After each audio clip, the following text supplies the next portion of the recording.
Hello YouTube and welcome to the first episode of my Fallout 4 Let's Play series on survival mode, and welcome to a rad storm right off the bat. Aren't I so lucky?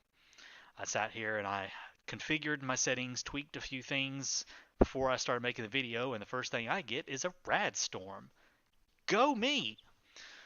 So, this video is going to be me rambling most of the time and talking about what I'm doing. There's going to be no actual gameplay in this video, so if you want to tab away and just listen to my voice while I talk about what this series is going to be about, the mods I'm using and the setups I'm using, go for it. If you want to sit here and watch me run around in circles and hope I don't get hit by any more rad storms or any random ghouls that wander up, then go ahead and sit there and watch me do that too.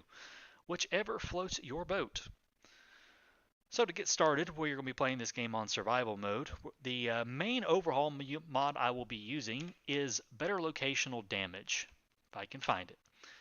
Better Locational Damage is a mod by ZZXYZZ, and it, to me, in my humble opinion, is one of the best survival overhaul mods there is. It does a ton for combat, NPC level scaling. It has optional modular loot list integrations and changes. Bandages. It adds bandages so you don't have to use stim packs. You can bandage your wounds and everything. It is an awesome mod. ZZ has done a spectacular job with this mod. I know a lot of people love Horizon. I used to love Horizon. It's a great mod. It's built on the backbone of its new architect system and the settlement building, and I just don't like that. So Better Locational Damage does exactly what I want. I've made a few tweaks already here to the system. Bleeding is turned off, so there's no bleeding damage. Bandage heal is turned on, things like that. We have shotgun knockbacks. We have brutality. These are great settings. The level list settings is what I like the most about this mod. I'm a huge fan of scarcity in the world. I think that most things should have been picked through, scavenged, salvaged already, and you're not going to find a whole lot left over. So what this mod does in short is this number right here is the percent chance of none. So we have a 65% chance of finding no ammo in a container. These are kind of get more granular and detailed. I don't really mess with them too much. It confuses me, so we leave them default. So basically, if we find loot, we have a 100% chance of getting an average amount of loot. Everything else I have changed to 50%. Most of these were at like 100%. I've changed them all to 50. So pretty much every box we find, every container we find is a 50% chance of getting us loot.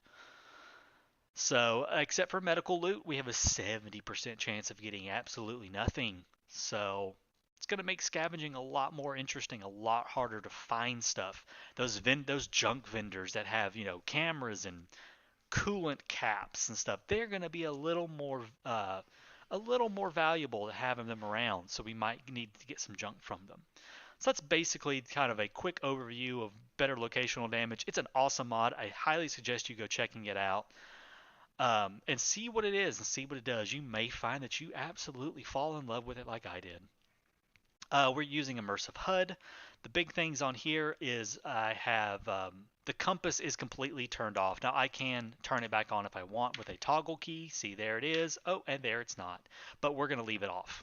We're going to leave the in-game compass turned off. And I'm going to try to not look at the map very often. So we're going to be using our just our sight, seeing what's off in the distance and going from there. I do have a lot of hours in this game put in, but we're going to kind of play it as Joshua only really knows.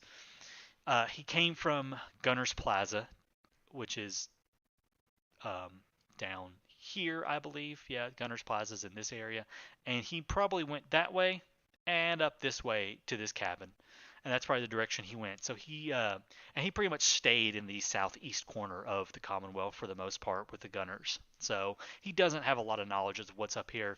We're going to pretend like we don't have much knowledge, and we're just going to wander, find things, and explore.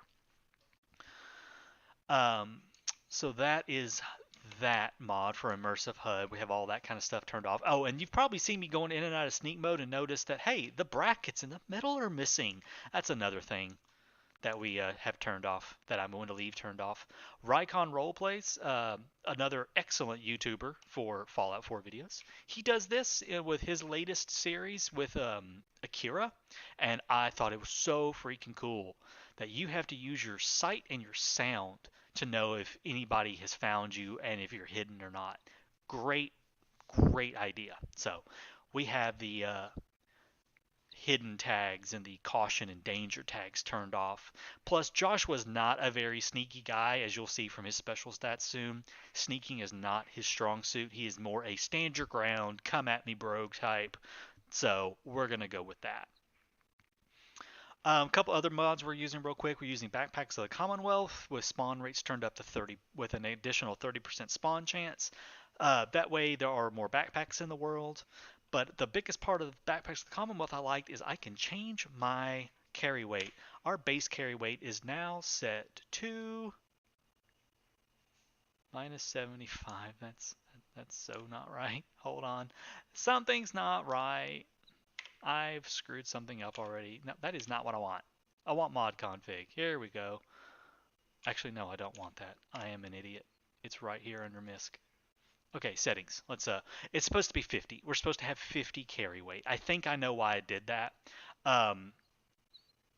It's a thing with survival configuration menu, which is another mod by ZZXYZZ that I'm using, and I think it just kind of screws with it a little bit. So we're gonna adjust that real quick and add 50. Okay, add 50. Okay, add 10.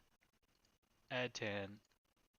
Add 5. Okay, carry capacity is now at 50. Good job. Good job, game. I figure 50 carry capacity. He's carrying around, a weapon, some food and water, ammunition, and a few things like that. We do not have a backpack right now, and until we get a backpack, our carry weight's going to be very low. We're not going to be able to carry a whole lot. Scavenging is going to be a very picky choosy sort of venture until we can get something to stash more stuff in. Right now we can just imagine he's kind of shoving things into these little pouches on his waist belt basically, and it's going to be about all he can do. And probably finding a random rucksack on the ground to haul a few things back. But a 50-pound sack is pretty freaking heavy. You're not going to be able to carry that far. So that's how I'm going to kind of figure this up until we can get a backpack going. So those are kind of the big mods I'm using. Anything else I come up with, we'll go over.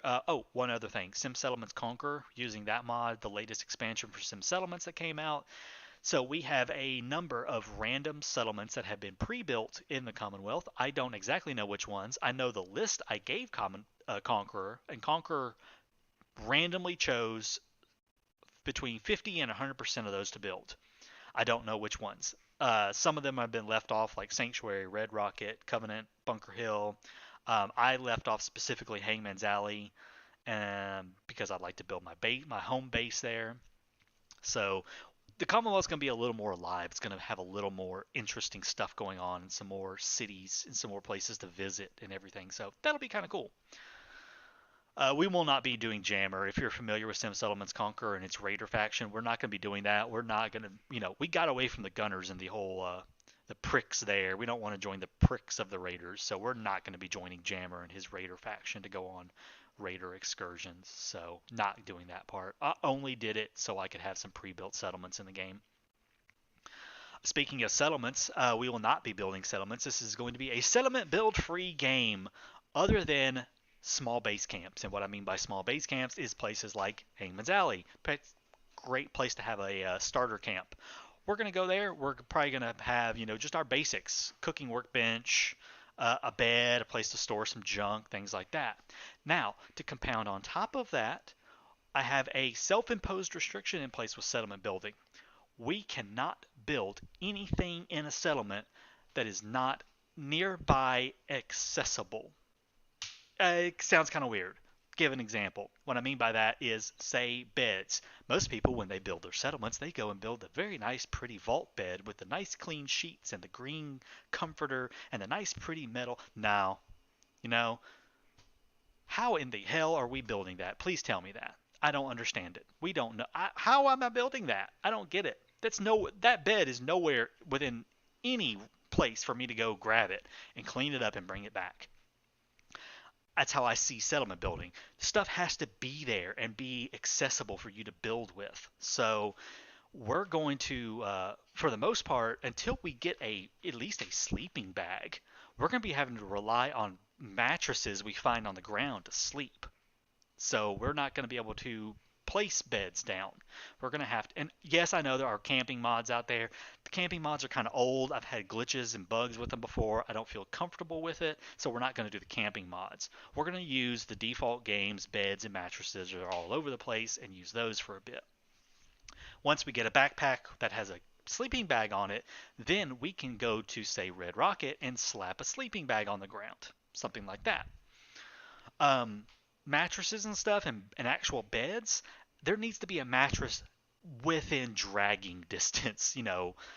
Actually, Red Rocket's a good example. There is a house near Red Rocket just down the hill. It's that first house you go to that usually has your obligatory red bandana and goggles for dog meat. Because if you put them on yourselves, you're an asshole. Those belong to dog meat. You go in there. There's a mattress there. I can imagine my character dragging that mattress back to Red Rocket and sleeping on it. He's not going to be able to build a bed frame, but he's at least going to have a mattress on the ground to sleep on. So that's where I'm going to kind of go with this idea. And I like that idea. So we can only build things that are nearby. We're not going to have turrets. We're not going to have missile launchers. Well, we could have a missile launcher, I guess. You could find a missile launcher and set it up, but you know what I mean. We're not going to have all these fancy turrets and concrete walls and all this fancy stuff everywhere. If we build anything, it's going to be very scrappy, and it's going to have to be stuff that I can visually see around me that I could slap together and build something with. Going on that, workbenches, cannot build them. I'm not going to be able to build workbenches. Chem stations, weapons workbenches, armor workbenches, we're not going to be able to build that stuff. We have to be able to find those and use them.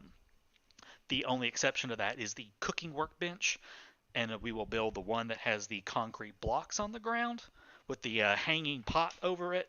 We can build that because there's concrete blocks everywhere, and I can see that being a thing. So if a place does not have a cooking workbench, we'll build that. Go for it. It's all good. Let's see.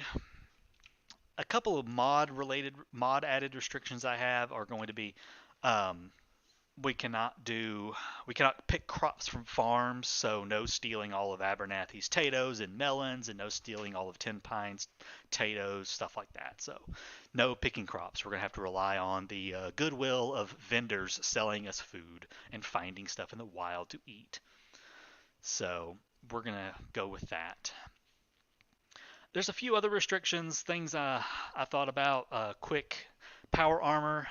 Red Rocket TV, thank you so much for the suggestion. We cannot use power armor until we do the quest for the Atom Cats, or we get our first suit of power armor from the Brotherhood of Steel.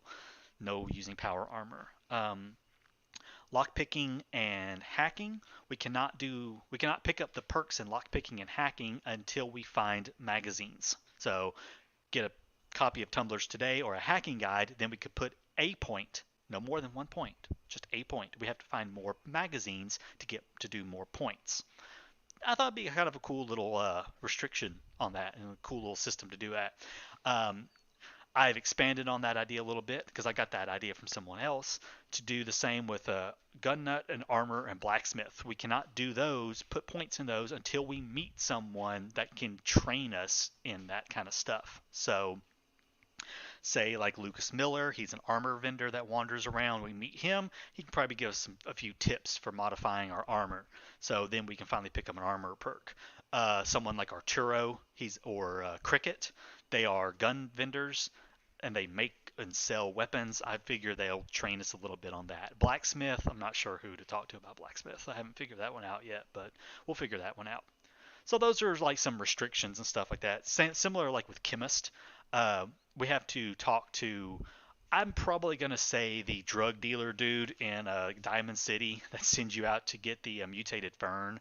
He's probably going to be who we have to talk to to learn how to be a chemist. So, or the science center in Diamond City. So people like that will teach us how to be chemists. So no picking up those perks until we can learn it from someone else first.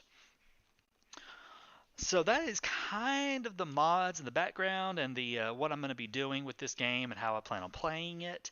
Let's kind of quickly go over Joshua here, and we'll kind of look at his special stats real quick, and then I will quit talking and let you stop having to listen to my voice ramble on. And then the next episode will finally be actual gameplay. So, starting off here, Joshua's perks. He has 5 strength. He actually has 4 perception. He's get +1 from those sunglasses. 4 endurance, 4 charisma. We have -1 intelligence because we're a little thirsty right now, but normally we have 5 intellect. 3 agility, 3 luck. The way I do special stats is my 2 that I have the highest number of points in. Baseline are the 2. Excuse me. Are the 2 that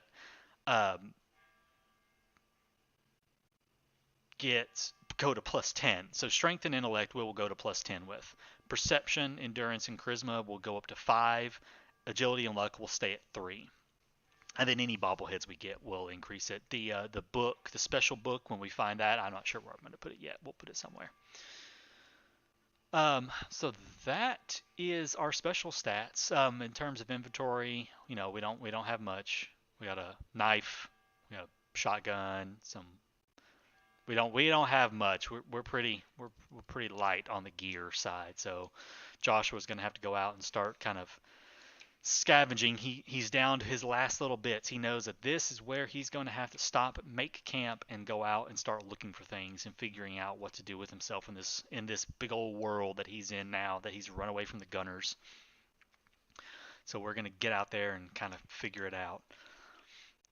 So that, I believe, is everything I really wanted to talk about in this first episode. Like I said, no gameplay, just me rambling, running around in circles, going kind of AFK from the mouse and letting my character just kind of sit there and spin around in circles. The next episode will start the actual gameplay. I'm going to go try to figure out why my God Rays are making everything pixelated and driving me up the wall. And my trees look weird. I don't know. This game sometimes.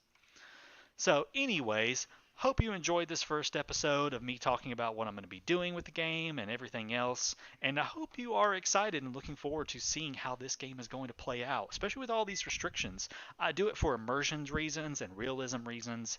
I try to play this game as immersive and realistic as possible and make decisions based on that. So we're going to try to stick with that the best we can. I've been Takara Zuka. Hope to see you in the next episode. Take care till then.